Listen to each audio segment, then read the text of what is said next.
Баршаңызға қайырлы күн. Бүгін сіздермен бірге орам жапырақ пен қызылшадан капуста по-корейски рецебін көрсеткім келеді. Арнама қош келдіңіздер.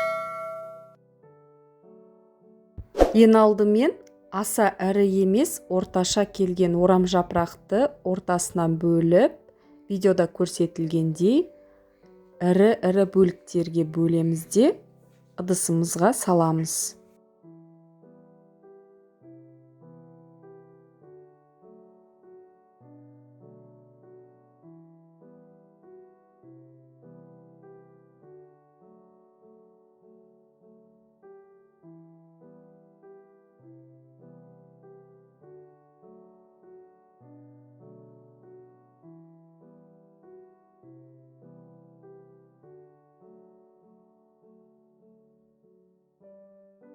Орам жапырақтарымыздың барлығын осындай бөліктерге бөліп алып, ортасы ашылмаған орам жапырақтарды қолымызбен ашып шығамыз.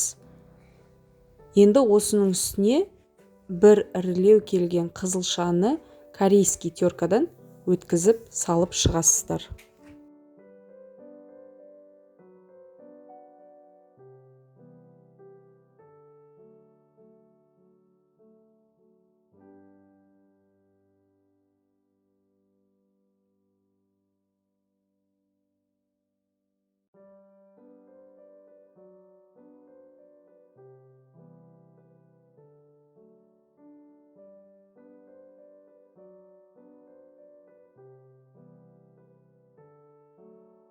Енді салатымыздың үстіне бір ас қасық тұз қосып, қолымызбен жақсылап араластырамыз да 10-15 минутқа бетін жауып, шетке қойып қоямыз.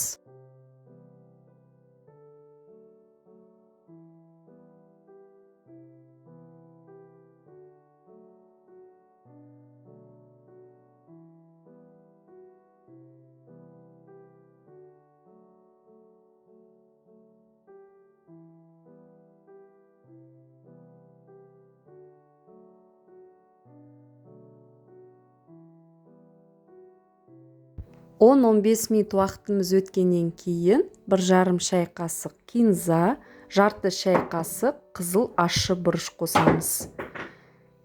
2 шай қасықтай 70% сірке қышқылын қосамыз. Одан кейін 2 шай қасық қант қосамыз. 4-5 тіше сарымсақты қосамыз да қызып тұрған өсімдік майын қосып, жақсылап араластырып аламыз.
Осымен біздің капуста по-корейски рецебі дайын болды.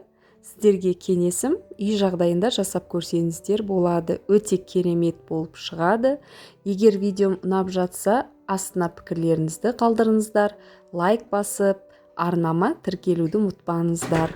Барлықтарыңызға астарыңыз дәмді болсын.